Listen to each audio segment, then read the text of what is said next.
Welcome to Clinicians Roundtable at ReachMD.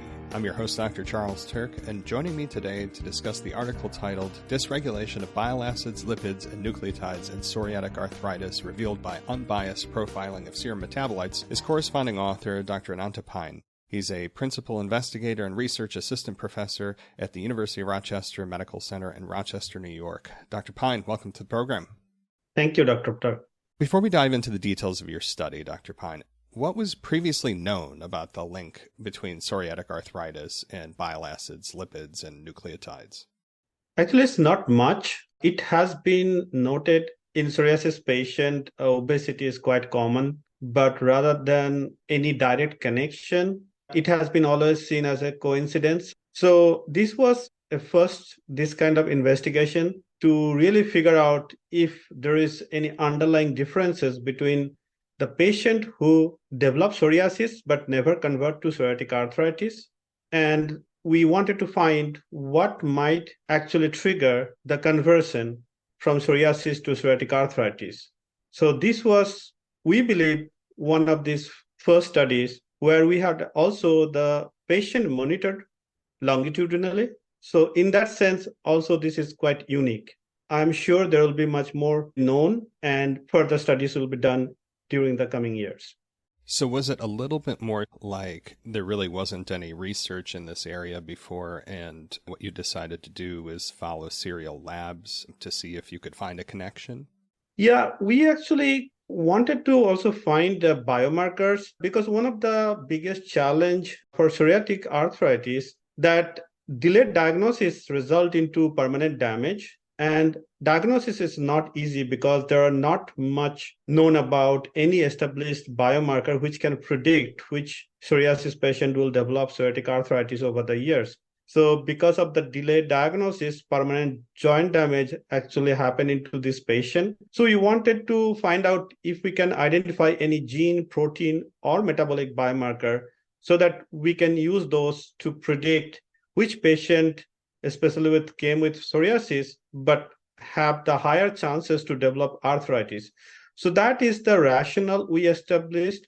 And we have been collecting in Rochester. We have more than 500 patients in our cohort. Many of them patients come as psoriatic arthritis to begin with, but some of them also come as psoriasis patient. And we actually have been monitoring them for more than 5 to 10 years. And some of these patients who came as psoriasis patient eventually converted to psoriatic arthritis. So now we have a unique opportunity to compare those patients who did not convert during this time with those patients who converted to psoriatic arthritis. So basically, can we differentiate this patient based on certain gene, protein, and metabolic biomarker?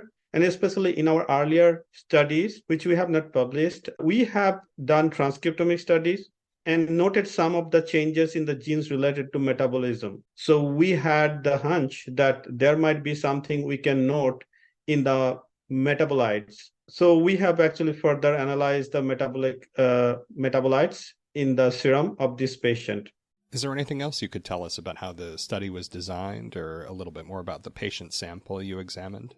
Sure. So we had selected around 71 patients or subjects. Out of them, 16 were healthy control. Then we had 21 psoriasis patients who came as psoriasis and stayed as psoriasis after more than 4 to 5 years. And then we had 13 unique patients who came as psoriasis patient but eventually developed arthritis. So we actually compared this one with the ones who did not convert. And in addition, we also had another additional 21 patient who actually was diagnosed with psoriatic arthritis to begin with. So we had this 4 population, and especially for the patient who converted, we also had the samples from before and after the psoriasis onset. So altogether, we actually analyzed all these patients. We also had some controls for rheumatoid arthritis and osteoarthritis, but for these studies, we actually rather focused on comparing the patient who actually did not develop the arthritis and who developed arthritis. For those of you who are just tuning in, you're listening to Clinicians Roundtable on ReachMD. I'm Dr. Charles Turck, and I'm speaking with Dr. Ananta Piane about his research on the dysregulation of bile acids, lipids, and nucleotides in psoriatic arthritis. Now that we have some insights into how you conducted your study, I was wondering if you would share some of its key results. Sure. So we have conducted this study with any preconceived notion which particular group of metabolites will identify or will see difference. However, when we analyze, we actually noted that especially the level of multiple bile acids from primary bile acid as well as secondary bile acid were lower in the serum of patients who develop arthritis. And these levels were lower even before the onset of arthritis. Apart from that, we also noted difference in terms of butyrate and guanine. Now, what actually is very interesting, especially with these few metabolites or group of metabolites I mentioned about, first, the bile acid actually gets synthesized in the liver, and then the primary bile acid, which gets synthesized in the liver, gets converted in the gut by microbes. So these differences in terms of primary and secondary metabolites, which are bile acid in this case, suggest either there are some dysfunction of liver in the patient who developed arthritis, or it might be also the difference in terms of microbes which are present in this group of patients. So it might be also possible that both these reasons actually contributing to these observed changes. And the butyrate level is also interesting because it has been known to be a metabolite which is very important for gut permeability and also gut health. Again, we have not really looked into this in the follow-up studies, and it will need further investigation. And apart from that, we also noted in the changes in the level of multiple lipid metabolites. Those also will need further studies. So is it too early to begin to apply these findings to patient care, to patients with psoriatic arthritis? And you'd mentioned further research. I was wondering what else needs to be done. Actually, it's interesting. I have noted one study, which is not really a research study, but it was an opinion article published long time back by one clinician who had treated patient with bile acids, especially psoriasis.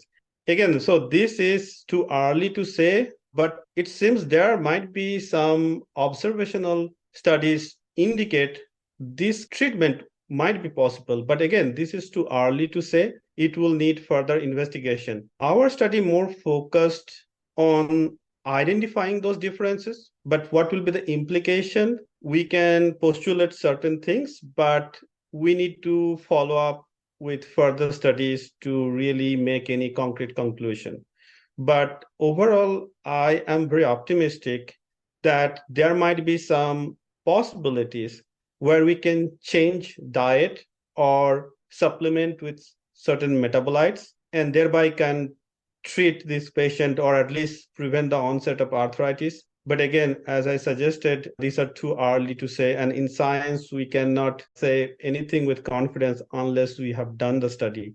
But this is also an opportunity where maybe patient-reported observations or outcome studies might be important, or we need systemic clinical trial. But the challenges will be to find the money, and it probably has to be non-profit organization or governmental organization, because this kind of intervention, I am not sure if will be commercialized by any pharma companies. So chances of getting funding to do those big clinical trials will be not impossible, but need the support from non-profit organization and also government organization. And one thing I would like to mention, this study was only possible because of the generous support of National Psoriasis Foundation. Again, I believe we have found some very interesting things. Our study actually indicate there might be even more exciting and interesting things which need further investigations.